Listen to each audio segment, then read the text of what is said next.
Viens no man pēdējā laika tādiem mīļākajiem citātiem ir, proti augšējais šis, ka īsta amatniecības priekšmets atspoguļo laiku, vietu, amatnieku personību un raksturu. Metoda, ar kādu tas tika izgatavots un tā pielietojuma. Šādi radītam priekšmetam ir pašam par sevi raksturīgu un estētisku vērtību.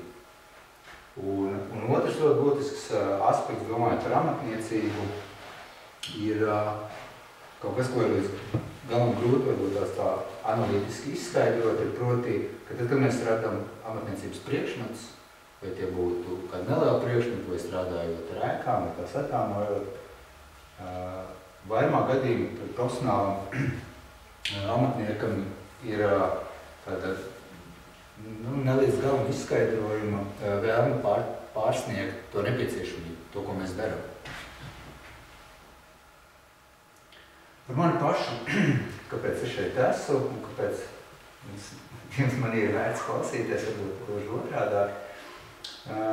Es esmu beidzis Latvijas Mākslas akadēmiju kā mākslas vēsturnieks jau 2007. gadā. Un tad, kad man kolēģi aizgāja studēt maģistratūrā, es nolēmu, ka es došos uz Ēgļu Jarutas skolu un apgūšu koku ēku būvniecību.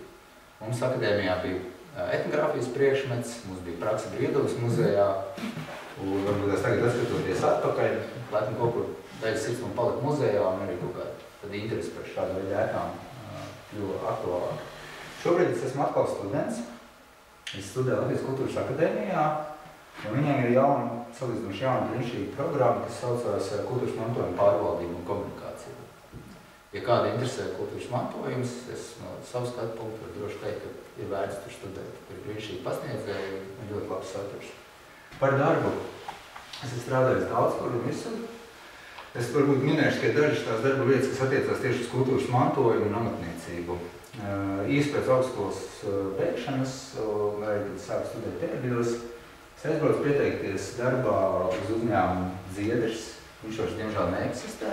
Tas ir uzņēmums, kuru 90. gadu sākumā bija dibinājuši Brīvdabas muzeja restaurātori. Es pie viņiem atrodos, pateicu, ka es gribu kļūt par amatnieku, un tā es spītīgi centos to 7 gadus no vietas ar viņiem kopā darīt. Es esmu strādājis Nacionālā kultūras mantojuma pārvaldē. Visu, ko es šodien teikšu, nekādā gadījumā neatspoguļo pārvaldes viedokli, viņš var atšķirties, lai es joprojām nestrādāju, lūdzu, nesaistīt mums šobrīd kopā. Šis būs mans kā amatnieka viedoklis. Šobrīd, ko es daru?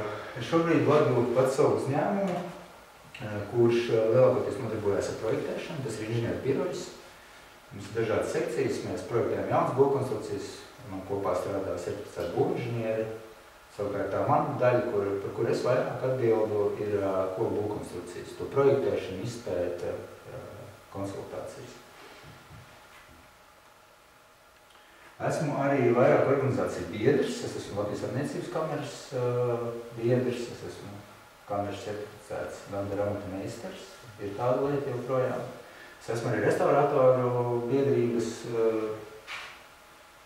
daļa no šīs organizācijas.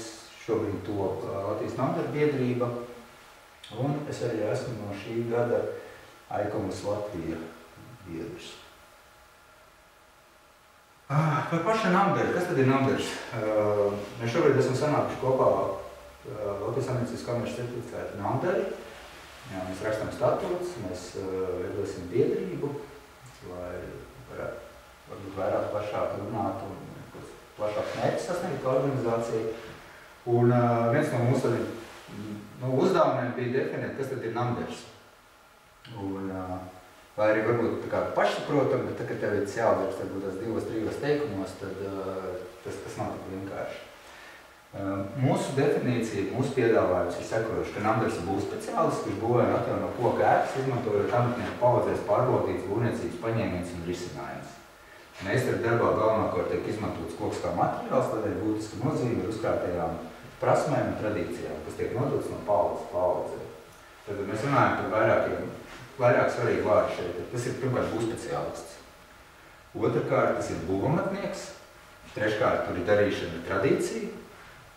Kā viens no tādiem izšķirošiem faktoriem ir darbs ar koku. Es pieņemu, ka šo definīciju var paplašināt, viņu var sašaurināt, bet tas ir tas, pie kā mēs esam palikuši. Un es ceru, ka tas iedzīvosies. Par pašu vārdu namdars. Viņu ir radījis salīdzinoši nesen, īstenībā 19. gadsimta otrā pusē Juris Alnāts. Tātad, ja es kļūdos, jūs varat man oponēt, bet tātad pieņemsim, ka 1650. gadā nav vārdi namdars. Ir citi vārdi, kas tiek lietot, lai aprakstītu šo nodarbošanos, bet vārds namdars tātad ir Alnāna ieviests 19. gadsimta otrā pusē. Līdzīgi viņš radījis arī citas vārds, piemēram, ceļinieks, dziesminieks, galdnieks, jogdars, tā skaitā saima, pētnieks.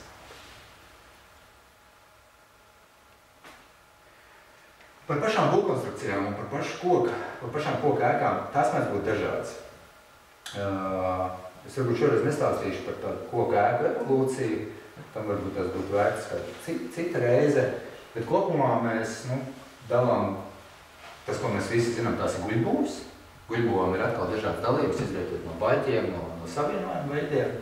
Ir stāvbūvs, kur vēsturiski laika gaitā, lai taupītu materiālu saistībā ar to, ka meža apjoms samazinājās, sāka izmantot efektīvā koku, protams, tad ir masīva koku konstrukcijas. Tāpatās, ja mēs runājam par šo profesiju, tad tās ir tātad ne tikai sienas, ne tikai stepsienas, bet tās ir arī jumta konstrukcijas. Tāpatās mēs zinām, ka ir torņi, tilti. Un par torņiem tiltiem runājot, tās šajā profesijā vēsturiski ir bijuši paši sarežģītākās būvs.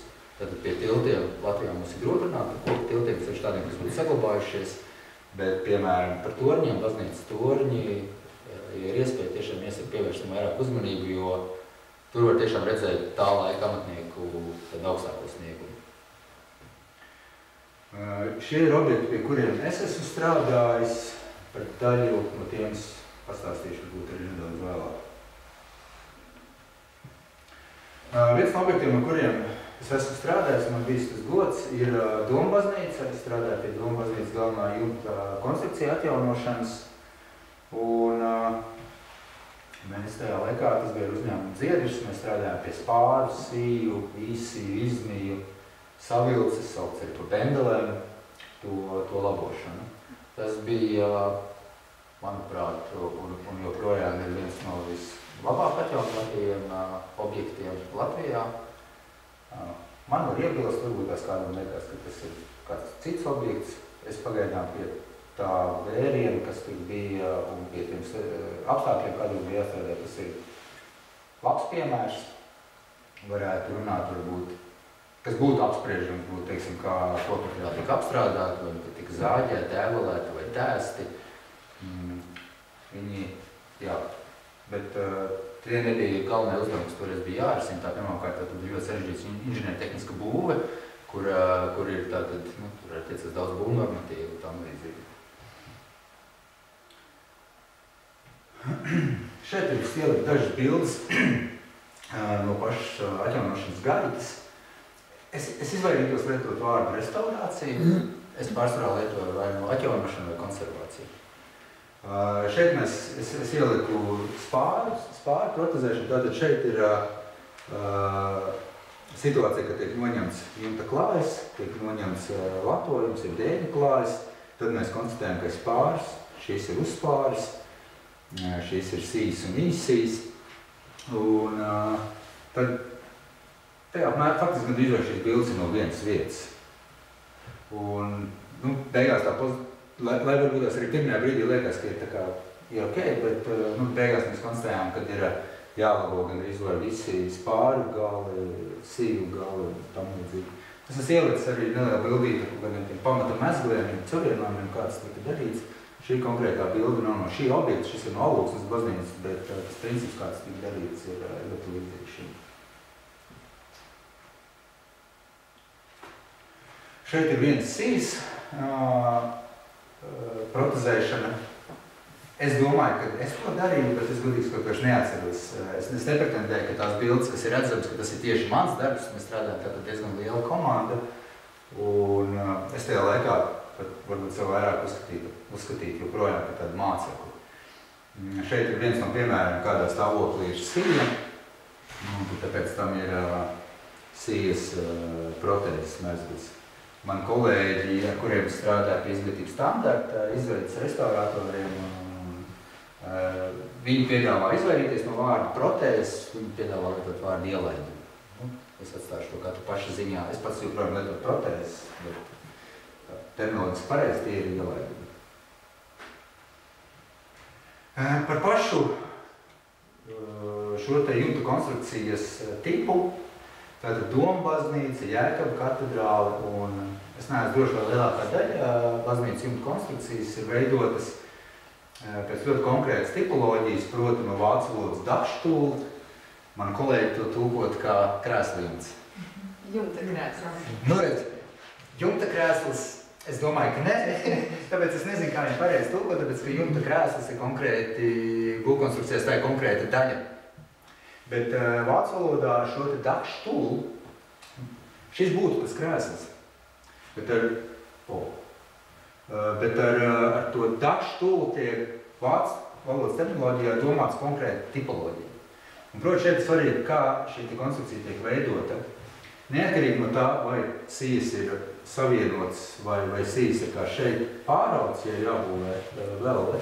Tad tiek uzbūvēta šāds te krēsls. Visā baznīcas garumā es paņemšu vienkārši vienu nelielu sektoru no modeļa. Un tātad šeit ir tādā secībā, kā tiek uzbūvēts šis, un tad tālāk liek lielās spārs.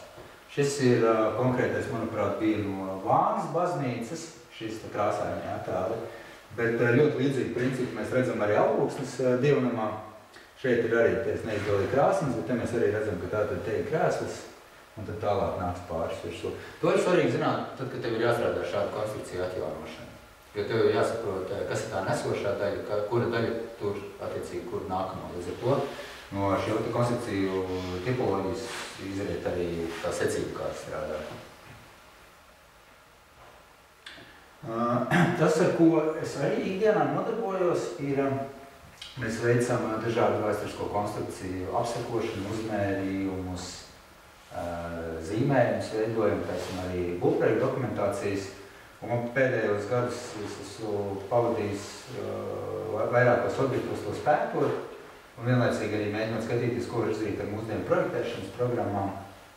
Un šeit ir viens piemērs no vienas baznīcas Daugavpilī, konkrēti Daugavpils Svētā Pētera ķēderes. Man patīk, kā saka, varbūt tās vietējā sabiedrība, viņi saka, Pēteris kedās, kā viņi iesaukuši šo baznīcu.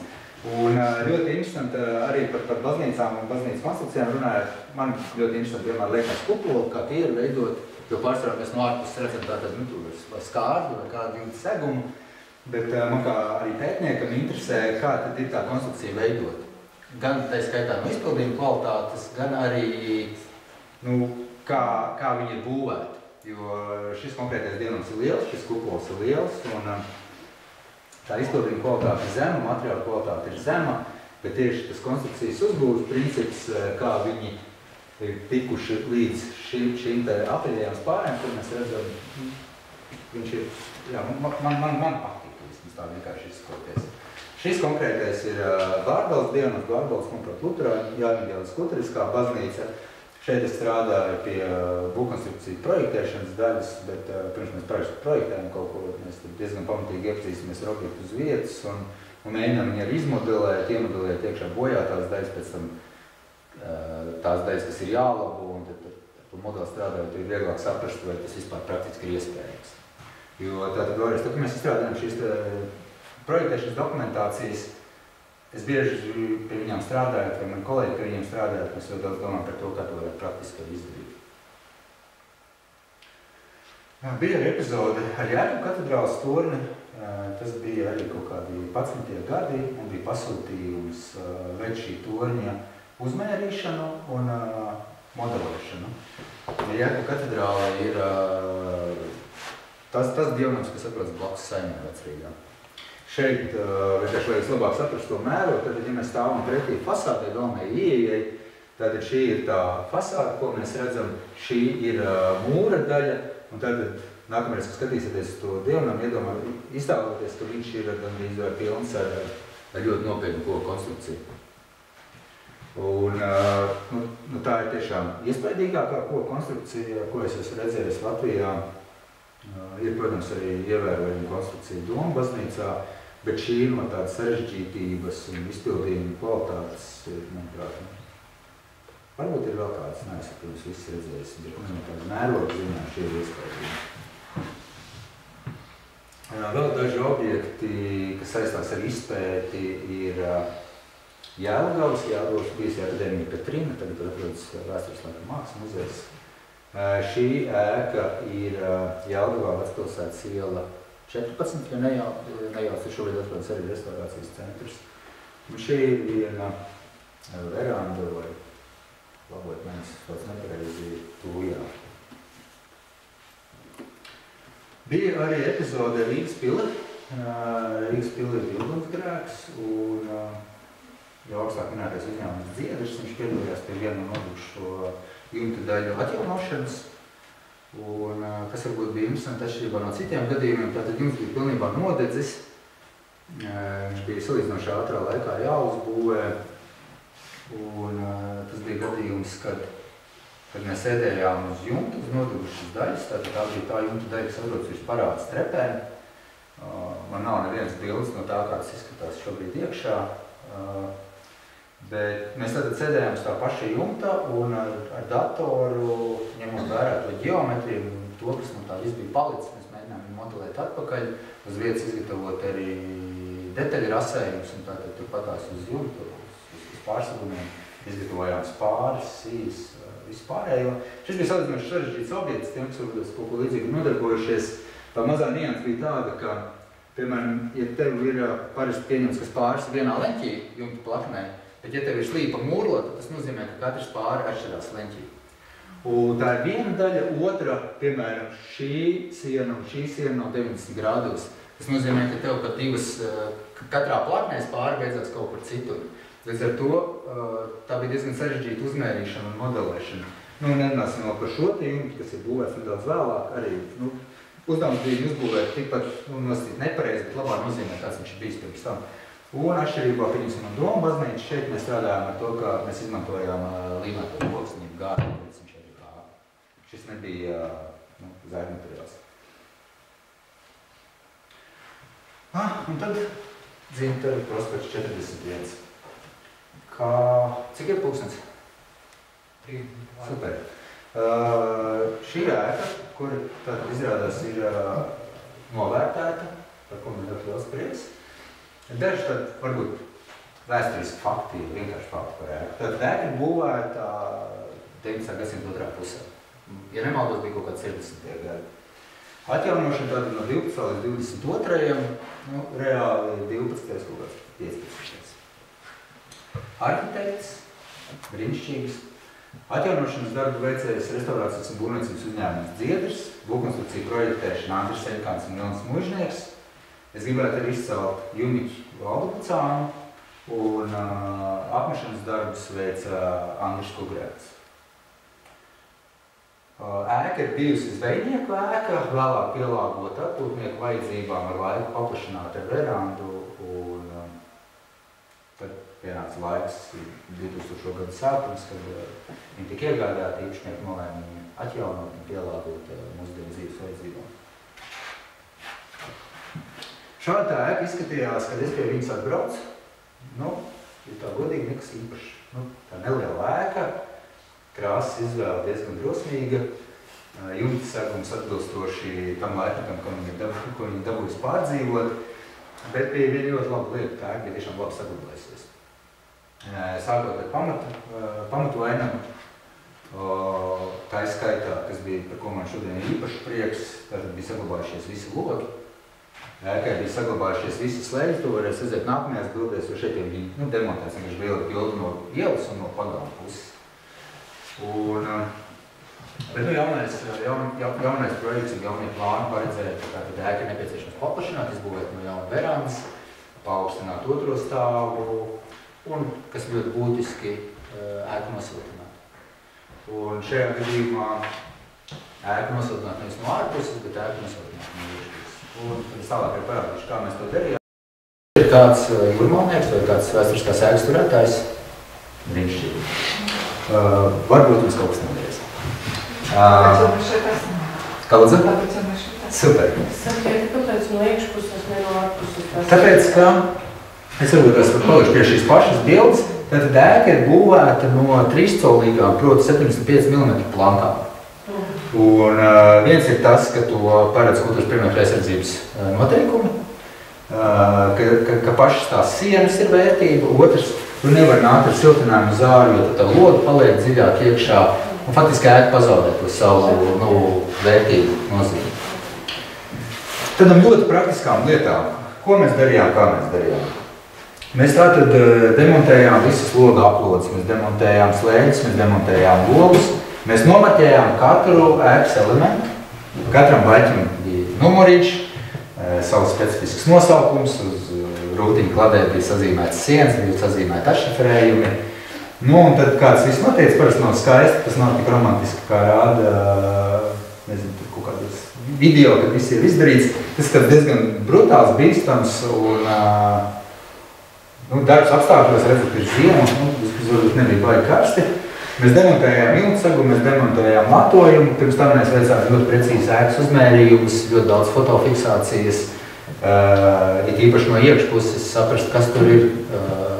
Un protams, bija arī pirms tam izpētīt, man kā amatniekam bija pašam svarīgi redzēt, kas ir tās vērtības tur iekšā, un ko no tā vispēc tam var izmantot. Šeit redzam tātad logi, slēģi, tātad jā, mēs katru logu arī nobildējām. Nevar teikt, ka bija baigā jēga, bet arī teikšu pilnīgi godīgi, tajā laikā man nebija tāda baigi skaidrās vadlīnijas pēc kā vadīties, kā to darīt. Varbūt šodien tā pieredze uzkrāt bišķi lielāka, bet man arī bija veiksmi, ka bija apkārt ļoti daudz prasmīgi un pieredzējuši cilvēki. Bet kopumā tāds būtu manuāls, ko tur atvērt, kam sekot, tajā laikā man nebija. Šodien es pēc tam varbūt vēlāk arī pastāstīšu. Jā, par dažām detaļām. Es vienkārši pats nesen, skatoties tās bildes, atradu, tad uztaisīju dažus izvilkumus. Tā tiešām ir liela dāvana, kad ēka ir tādā, apjomā saglabājušās autentiskās būvdetaļas un apderes detaļas, un logi, un durvis, un mēs tiešām arī centāmies virkni no šiem elementiem pēc tam atgriezt mājā. Ļoti daudz nevarēja, bet to, ko bija iespējams, tas nonāca atpakaļ. Secīgi, tā kā es minēju, jumts, ēkas zelmeņi, jeb frontoni. Es gribu, lai es arī pievēršat uzmanību šai daļai. Mēs arī katru dēli sanumurējām, katru dēli demontējām abās divās pusēs. No savas pieredzes šodien var teikt, ka ja demontēt, piemēram, abas divas frontons, tie bija no dēļiem veidot, tie nebija no baļķiem, varēja izmantot pusi. Tātad abas frontons es vairs nevarēju salikt no demontētajiem dēļiem, bet, priekš viena man sanāca materiāls. Ja kādam kaut kas līdzīgs jādara, var izdarīt secinājums, cik no tā varētu būt izmantojums. Secīgi tātad demontējām segumus, pāres, sākām demontēt baļķus. Baļķi tātad ēka veidota dzegļu paksī, bezdalīgas paksī vai gludais paksis, savā starpā satapoti. Skrovēts nekas nebija, naklots nekas nebija, līdz ar to tā demontēja bija diezgan pateicīga.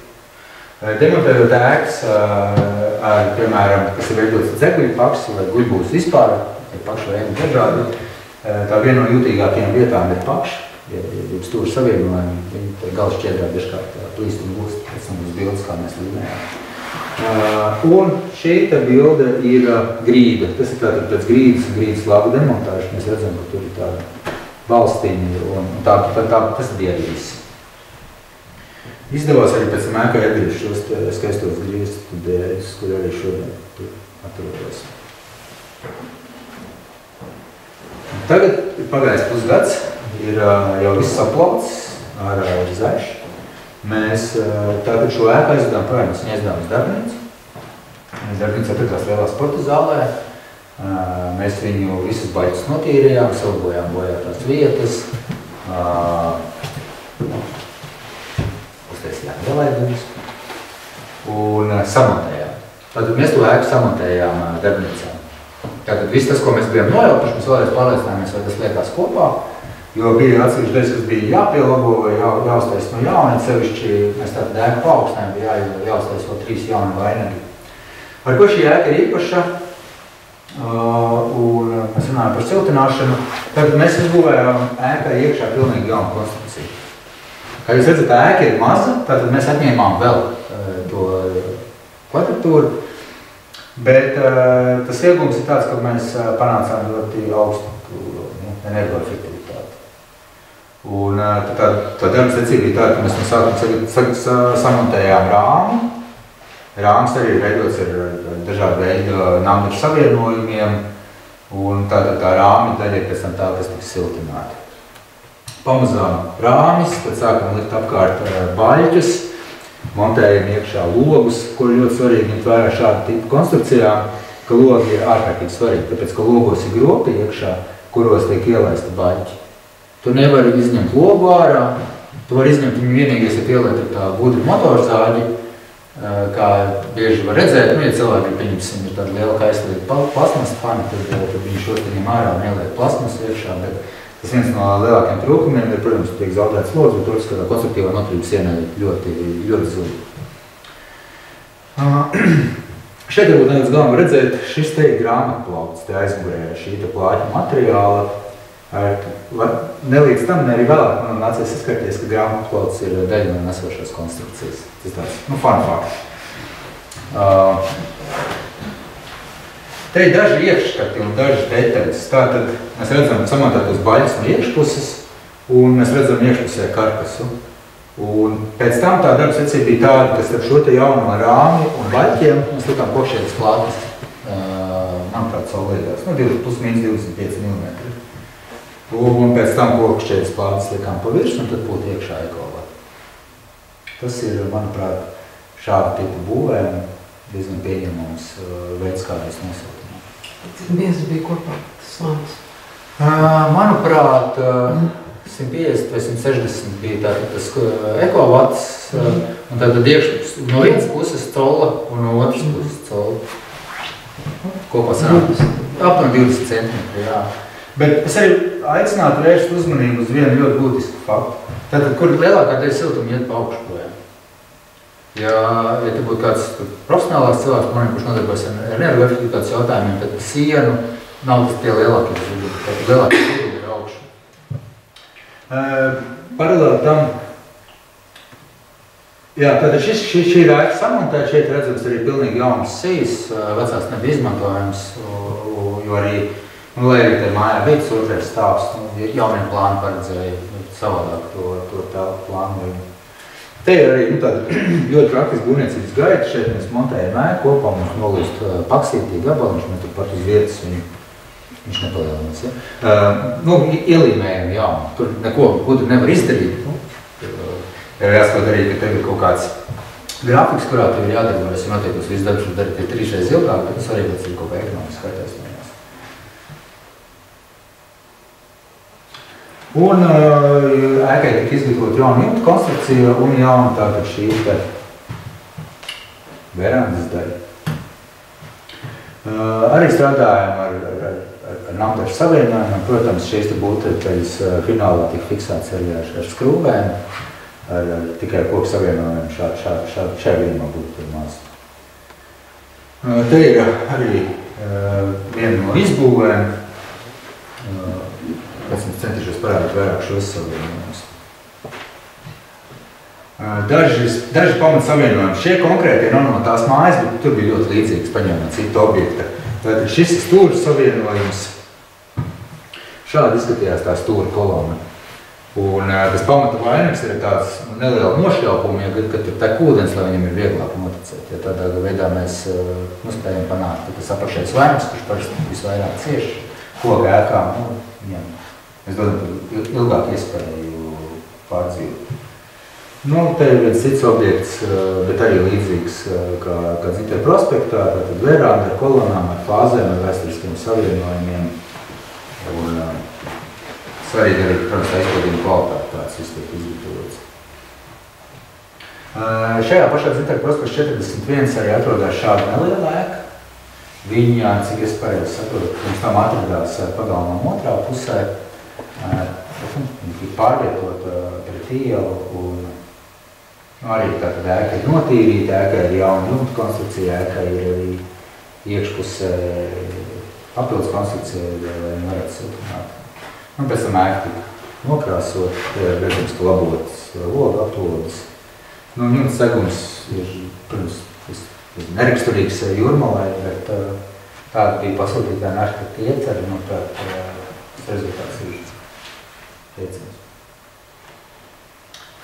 Dažas detaļas un par pašu siltināšanu. Šeit mēs redzam verandu. Man likās, varbūt ir vērts parādīt, ka tas darbs ir īstenībā ļoti piņķerīgs, tur ir ļoti daudz papildus elementi jāliek, lai tu varētu izbūvēt to dziļumu, jo verandai, kur tu gribi eksponēt kolonus, tad tu nevar izmantot to tevi siltināšanu, tev ir jābūvēt papildus rāmis iekšpusē, un tad mēs redzam, tie gan kokšķieri, gan papildus rāmis, un tad pēc tam nāk atkal virsū kokšķieri, un tiek piepūsts ar ekolatu. Reti, kurš to spēj novērtēt, bet šī ir vispār sarežģītākā lieta, ko es savā dzīvē esmu darījis. Viņi izskatās absolūti elementāri, un tam droši vien tā ir jābūt. Šīs durvis atradās pirms tam šeit, un šie elementi atradās šeit.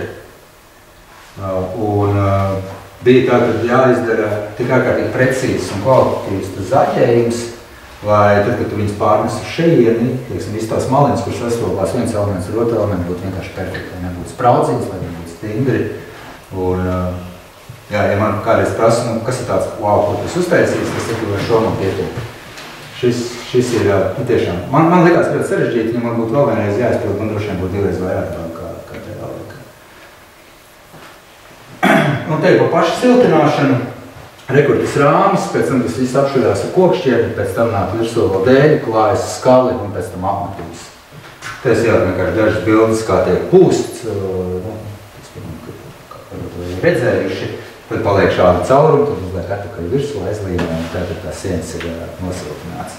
Un te arī var redzēt, cik īstenībā tā jaunā konstrukcija, kas ir izgatavota, cik ārkārtīgi daudz iekšē papildus elementi, lai tu panāktu tiešām to blīvumu, lai tev būtu, kur visu kaut ko pienegot, arī domājot pēc tam pa iekšējo apdari, ir sevišķi stūros, ka tev nepietiek ar vienu kolonu stūri, ka tev ir jābūt vēl papildus rāms, lai pēc tam, kur apdari būtu piestiprināti. Tas ir viens no iemesliem, kāpēc reizēm liekas, ka tu uzliec ēku uz pamatiem, atrod no darbnīcas konstrukciju, labi, tik daudz izdarīts. Bet pēc tam šie mazie darbi ir tie, kas paņem ļoti daudz darbu, un īstenībā arī ļoti daudz lietas ir beigās par pašu kvalitāti. Tu viņu neredzi, bet no viņas ir atkarīgs tas, cik tā ēka būs patīkami lietot. Par amatniekiem mēs parasti maz runājam. Mums ir svarīgi pieminēt certificētus speciālistus, inženierus, arhitektus. Man likās, ka šoreiz ir svarīgi arī minēt tomēr tos cilvēkus, kas to darīja, jo es varu teikt, katrs no viņiem, ja tur nebūtu bijis, tas rezultāts nebūtu sanāks šāds.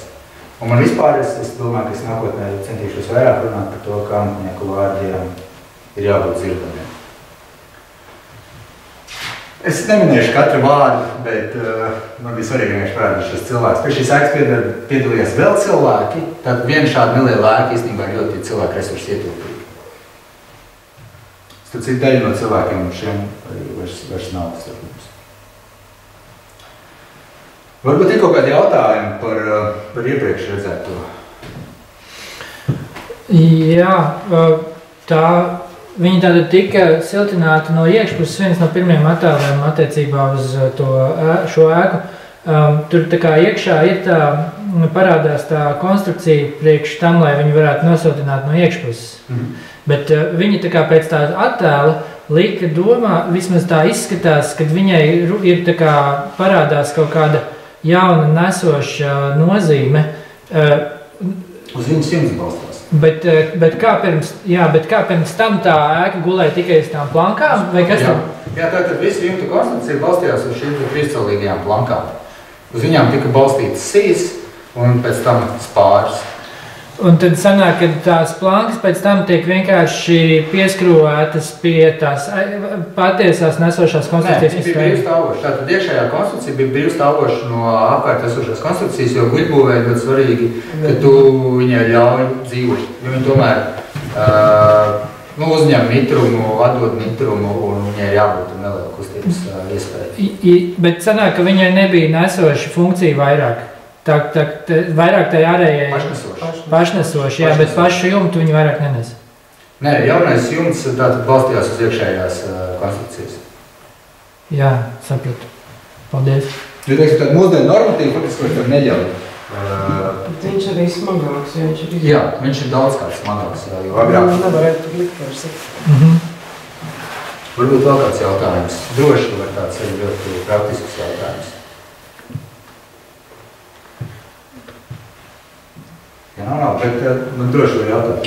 Tās jumta izbūves, teiksim, logu izbūves, tās zudušas, ja tomēr. Jā, tātad bija viena izbūve, kas es tagad neatceros. Viņa bija ļoti skaisti, jā. Bet tas jaunais ēkas plānojums paredzēja, ka ir nepieciešams divas. Viņas netika uzliktas pret ielu. Pret ielu tātad ir viens pret jumts un tika izbūvēts jauns. Cit runājot par tādām jaunajām izbūvēm, paldies par jautājumu. Viņas vienmēr ir tīķerīgas, jo ir ārkārtīgi grūti atrast to risinājumu, lai viņas būtu kaut kāds samērīgs, lai viņas nebūtu ārkārtīgi smagnējas, it sevišķi domājot par to siltinājumu. Jo visas tās jūrmās, ja mēs skatāmies kaut kāds vai kuldīgas, vienalga jumta izbūvītas, viņas parasti ir ļoti vieglas, bet ņemam vairāk, viņas ir nekad nav bijušas siltināts. Šodien mums jāpieliek klāt mūsdienu prasības, un tad tur ir ļoti liela spēle ar to estētiku.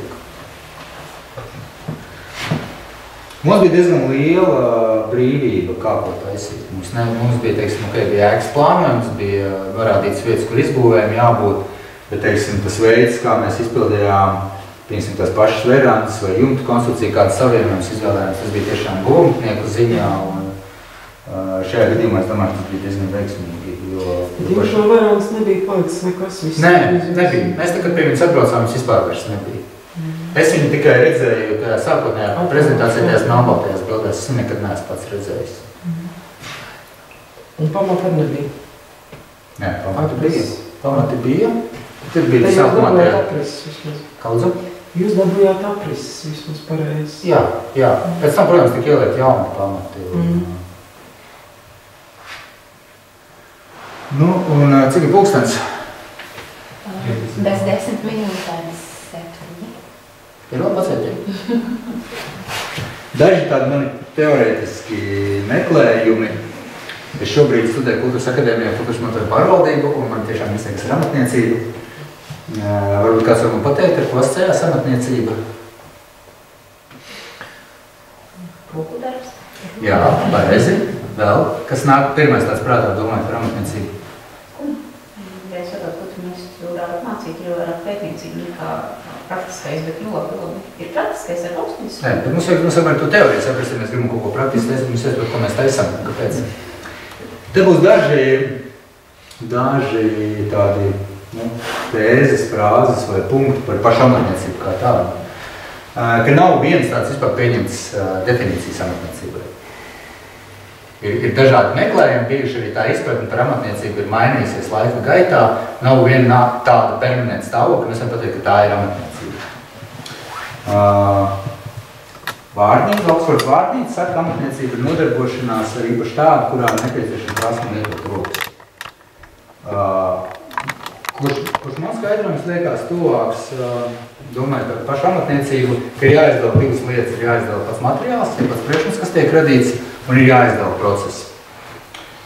Un amatniecības procesi un prasmes tika attīstīti noteiktā laikā, noteiktiem mērķiem, noteiktos ģeogrāfiskos, ekonomiskos un kultūras apstākļos. Tā ir viena ietilpīga nozara, ietilpīgs jēdziens, un, ja mēs domājam par amatniecību, tad ir vēlams varbūt sākotnēji saprast, par kādu aspektu mēs amatniecībā runājam. Es varbūt šodien vairāk runāju par būvamatniecību, tā ir tā tēma, ko es profesionāli nodarbojos, kas man ir tuva, bet arī domāju par būvamatniecības kaut kādu situāciju mūsdienās, par viņas prestižu, par viņas finansiālo spēju būt patstāvīgai. Man interesē, kāpēc varbūt lietas varētu būt labāk. Un tad tiek lietot arī vārds tradicionālā amatniecība. Es esmu pamanījis, ka bieži šīs lietas tiek jauktas kopā.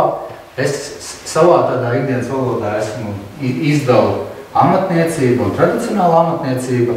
Tāpatās kā es arī pieņemsim to, ar ko es nodarbojos, es esmu būvamatnieks. Es esmu namdars būvamatnieks. Bet zem būvamatniecības tātad varbūt vēl citi veidi, mūrnieki un tam līdzīgi. Tātad amatniecība, kas tiek nodota kā kultūras mantojums, tiek saukta par tradicionālu amatniecību. Un te piemīt gan materiālās, gan šīs nemateriālās dimensijas. Un ja mēs runājam par jūrmālas kultūras mantojumu saglabāšanu, tad mēs bieži vien runājam par tradicionālās amatniecības saglabāšanu, bet tad ir jautājums, ja mēs ar šiem objektiem strādājam, vai mēs strādājam tradicionāliem paņēmieniem, vai strādājam mūsdienu paņēmienus, bet varbūt ir svarīgi reizēm saprast un pirms šie objekti tiek sākti veikt, vienoties par to. Un ir vēl atsevišķa konvencija par nemateriālo kultūras mantojumu saglabāšanu, un tā atzīst tradicionālas amats par patstāvīgu nemateriālo kultūras mantojumu kategoriju. Amatniecības dalījums arī tātad viņš ir diezgan sadalīts. Ir tautas amatniecība, ir ražošanas vai darbnīcas amatniecība, ir amatniecības māksla, ir starptautisko stilu amatniecība, ir dizaineru amatniecība, ir turismu māksla un amatniecība, kas ir vairāk turismā priekšmetu radīšanai. Man svarīgs ir šīs divas sadaļas, tautas amatniecība, kas raksturīgi noteiktiem reģioniem vai valstīm. Lielākā daļa tautas amatniecības izstrādājumi tiek darināti ar rokām, izmantojot vienkārši instrumentus, parasti ir paredzēti lietošanai sabiedrībā, kas tos izgatavo vai maina. Un ražošanas vai darbnīcas amatniecība, kur meistars pārauga ražošanu, ar vārdu ražošanu, es nedomāju tādu industrializētu ražošanu, bet, teiksim, kaut kādu elementu radīšanu. Un var tikt izmantot darba dalīšanā. Visbiežāk saistības ar šo elementu vai priekšmetu radīšanu saistīta ar liederību. Arī ēku būvniecība ir tāda daļa no šī. Par būvmatniecību man tā viena no sāpēm ir, kas vēroja, ka viņi izzūd, ja ir kaut kāda, teiksim, cerams, pārējoši tāda identitātes meklējumi. Un viens no skaidrojumiem ir tāds, ka daudz amatu izzūd, jo izzūd to lietojums. Un cits aspekts ir, ka sabiedrība aizmirst par daudziem amatiem un amatniecības izstrādājumiem, un arī daļa no instrumentiem zaudēja jēgu. Te ir tāds strukturētāks, tad ir 7 lielie bloki, kas ir saistīti ar būvniecības mazināšanos, ar industrializāciju, jautājums par izmaksām un laika efektivitāti, kvalificētu amatnieku samazināšanās. Vides un normatīva izaicinājumi ir ļoti būtisks aspekts, kas nespēlē bieži vien mums amatniekiem par labu. Arī vispār kultūra ir mainījusies un izglītība, un arī, ko mēs katrs saprotam ar tradicionālām metodēm, un kurā brīdī viņas tiešām ir nepieciešams, un kurā brīdī mums vienkārši vairs nav. Iespējas to atstāsim citai reizei, un vēl, kas man likās interesanti, ir par tradicionālo zināšanu anonimitāti. Tā kā es minēju arhitektus, mēs minam, inženierus mēs minam, mēs piemēram mākslas darbu radītājiem ļoti bieži zinām tos vārdus. Dažkārt tie vārdi ir skaļāki nekā mūsu zināšanas par pašiem darbiem. Un ir viens tāds rumāņu pētnieks, es nemēģināšu izrunāt viņu vārdu, nedodies viņš kādreiz noklausīsies man, tad es nolasīšu augšējo citātu, ka tradicionāla zināšana anonimitāte nozīmē, ka tā nav konkrēta radītāja vai autora. Un to ir svarīgi paturēt prātā, ka šie savienojumi, ko mēs šajā profesijā izmantojam, ka viņiem nav, mēs nezinām to radītājs, bet svarīgi ir, ka viņi ir laiku kaut kā uzsūcās kaut kādā kopienā, teiksim, amatnieku kopienā, un tad viņi pārdzīvo šos gadsimtus. Vai te konkrēts praktizētājs kādā konkrētā brīdī sniedz precīzi identificējumu ieguldījumu, esošajā zināšanu krājumā šis ieguldījums ir nozīmīgs tikai pēc tam, ka to ir pieņēmusi visu amatnieku un saņēmēju kopienu. Es varu kaut ko brīnišķīgi izdomāt, bet ja tas neuzvilksies kopumā, tad mēs nevarēsim runāt kā par tādu tradīciju. Jaunie ieguldījumu integrēšana notiek tad, kad citiem praktizētājiem tos modificējot un pielāgojot, izmantojot iepriekš minētos variantus. Lai gan mēs esam pieraduši ar autoru saprast konkrētu personu, tradicionālajās zināšanās autors ir visi kopieni, ko ļoti bieži grūti norobežot no konkrētiem cilvēkiem. Kopsavilkums par pašu amatniecību, tā ir nodarbošanās ar profesiju, kas prasa kādu īpašu veidu prasmīgu darbu, vēsturiski iespratnē īpašu vidus laikos un agrākos laikos šis termins parasti tiek attiecināts uz cilvēkiem, kas nodarbojas nelielu apjomu priekšmetu izgatavošanu. Izpratne par amatniecību tātad caur laikiem mainās. Arī šodien, ja mēs runājam par amatniekiem, tad svarīgi saprast, par kuriem, par kādām metodēm mēs runājam. Amatniecība ir ne tikai profesionāla joma, bet arī attieksme, domāšanas un būšanas veids pasaulē. Amatniecība ir saistīta ar dziļāku cilvēcisko vērtību izpausmi. Amatniecība izvairās no definīcijām un tā vietā turpina attīstīties kā saistviela starp dažādām jomām. Amatniecība bieži vien uzskata par tādu, kas neietilpst starp akadēmiskajām disciplīnām, taču, piemēram, Ziemeļvalstīs, kas man ir tuvs, amatniecība tiek pētīta kā īpaša disciplīna. Amatniecībā šo sauc par amatniecības zinātni, craft science. Un amatniecības darbību, tostarp iedzīvinātu zināšanu, angliski lietojam vadīt knowledge vai tacit knowledge, praktiskais raksturs pastāvīgi tiek apspriests pretstatā teorētiskajām zināšanām. Kad domāsiet par amatniecību, tad vienmēr aicinu domāt gan par procesu, gan par pašu priekšmetu, kas ir radīts. Viņi nodalās tāpatās, kā nodalās prasmes no zināšanām. No amatniecībā nav jābaidās un mākslīgā intelektu. Jābaidās nav, bet ir vēlams izmantot visas dotās priekšmetus. Šo noteikti, šoreiz ne. Un nobeidzot manu prezentāciju, ko es būtu labprāt zinājis, vai kas man būtu bijis pieejams pirms tiem gadiem, kad es strādāju Bulduros, Cinteru prospektā. Man es tiek Bulduri. Ir vairāki likumi, noteikumi, kas gan regulē, gan rekomendē, kā strādāt ar koka būvē. Būvniecības likums par kultūras pieminekļu aizsardzību, pieskaitā muzeja likums, vidas aizsardzība, pašvaldību vietējie saistošie noteikumi. Vienkārši, lai jūs redzētu, cik daudz ir, ko mums jāstrādā. Ir vēl dažādi noteikumi, un tad ir man personīgi divi ļoti mīļi dokumenti, ir 0809, tas ir vēsturisku koku būvu saglabāšanas principi. Tos es tiešām praktiķiem iesaku apskatīties, palasīt, tur ir daudz vērā ņemam lietu. Un otrs, kas ir pieņemts, cik ir sanāk 17-18 gadus vēlāk, ir ēkamas koka mantojuma konservācijas principi. Viņos nav tādi pilnīgi praktiski soļi, kas ir jādara, bet, teiksim, tā teorētiskā bāze ir tās vadlīnijas un vērtību kritērija, tiek minēti, un viņiem ir vērts līdzi. Ja nu gadījumā tomēr negribēsies viņus mājās pētīt un lasīt, es tādu pārskriešu. Tātad viens minētais dokuments ir vēstures koka būvu saglabāšanas principi. Te es dažus tādus izvilkumus paņēmis ārā no tiem dokumentiem. Ir, piemēram, principi, lai saglabātu šādas būvas, atzīt visu periodu koku būvu nozīmību kā pasaules kultūras mantojuma daļu. Tiem, kam ir mājas Jūrmalā vai kaut kur laukos, skatieties savām mājām kā uz kaut ko daudz plašāk. Tas nav tikai stāsts par Jūrmalu. Atzīt pieaugušo vēsturisko koka būvu izušanu, to ievainojamību un ņemt vērā izjūtot prasmēm un tradicionālām zināšanām. Ka tas ir svarīgs aspekts. Ēkas ir tiešām trausas, to mēs zinām. Ārkārtīgi svarīgi šiem ēkām strādājot, ir tātad pirms tam pārbauda izpēti un dokumentēšanu. Es esmu tiešām šodien priecīgs, ka tajā laikā mēs tik daudz fotogrāfējam, tik daudz ko mērījam, un mēs vienkārši nezinājām, ko mērīt, teikšu godīgi. Bez izlikšanās. Par remontiem un aizvietošanu. Jūs redzat, te nav visu punktu minēts, es epizodiski izņēmu ārā.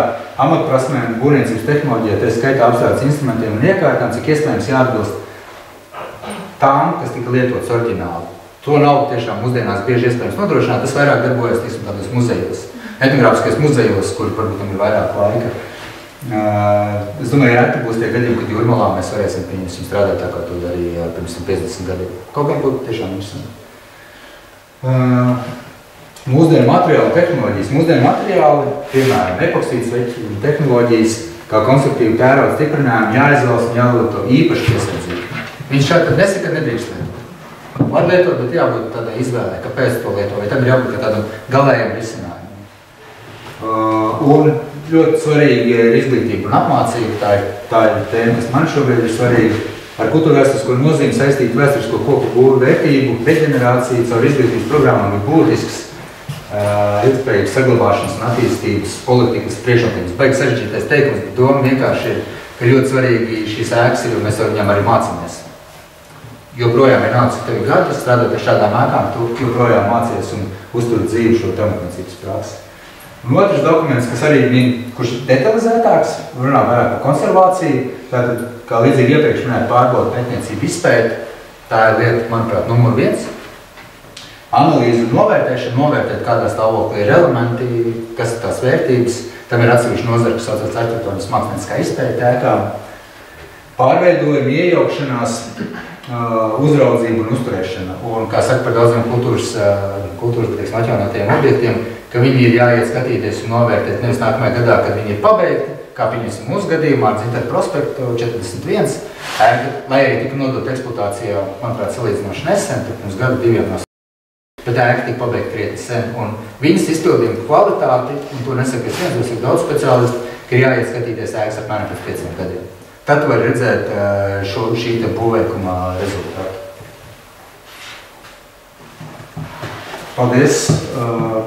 Tas no manis būtu šodien viss. Es būtu priecīgs dzirdēt, varbūt tas ir kāds jautājums vai kāds, nezinu, kaut kas provokatīvs, varbūt jūs kaut ko redzējāt. Droši. Daži tīri praktiski jautājumi. Šeit Zinkarils ēkā, kāda visām brīd? Tas bija izskaties pēc sliekā betona? Tur bija tātad betona plātne, un tur bija siltās grīdas iekšā. Kā slīpārēs betons? Nē, slīpās nebija, pēc tam tur tika līmēts, tātad bija betona plātne, pēc tam bija tur, ja nemaldos, bija Kaut kāds slānis. Kaut kāds slānis bija, tad nāca siltā ūdens trūbas, tad nāca atkal slānis ekštriks, ja nemaldos, un tas beidzās ar koku segunu. Izņemot koridoru, kur bija flīzes. Ja jums nav šīs prasības no ārpus saglabās precīzi tādu pašu, teiksim, ir bijuši apdažu dēļ, no kuriem daļa, teiksim, gājuši bojā, ja būtu brīvība izrauties, tā ir siltināšana iekšpus vai siltināšana ārpus? Cik es pateišu godīgi, es esmu nopircis ļoti līdzīgu māju. Diemžēl ne Jūrmalā, man bišķi pa īsu. Bet es nopirku līdzīgas konstrukcijas ēku Tāls vēsturiskajā centrā. Un es, protams, ka gribu saglabāt maksimāli tos visas fasādes. Jo es tiešām skatu, tā ir tā ēkas lielākā vērtība. Tā ir tā vērtība, arī ko var lietot pilsētas viesi un kaimiņi. Man situācija ir daļa no fasādēm, kas zudušas. Nu jā, bet... Ja jums ir nevis buļbūli, bet, teiksim, pat manks tomēr, ja, kas ir plānāks nekā normāla buļbūli, jums taču ir izdevīgāk pat no iekšpus siltināt, īpaši, ja ir kaut kāds buļbūli. Jums tad nav, ja jūs siltināt no ārpus, jums ir jāpagarina spāris un jāizbūvē pamati. Jums ir izdevīgāk. Un pie provokācijas izstāvē, es jau sāku mācīties programmēšanu, un īstenībā tur ir arī Sirmi kungi, kas runā par amatniecību kā krāpsmeši, kā kaut ko, kur tiek piedomāts par ilgtermiņu arī programmēšanu. Tur runā par Senetu droši vien. Par Robertu Mārtiņu. Es domāju, par ārzemju literatūru. Ārzemju literatūra ir tāds Senets, viņam bija grāmata Krafmeši. Un tur viņš tieši runā par Lenovo projektētājiem un tam līdzīgi arī kā par dēļu no... Kā tu minēji? Es pēc tam tev iet parādīšu. Paldies.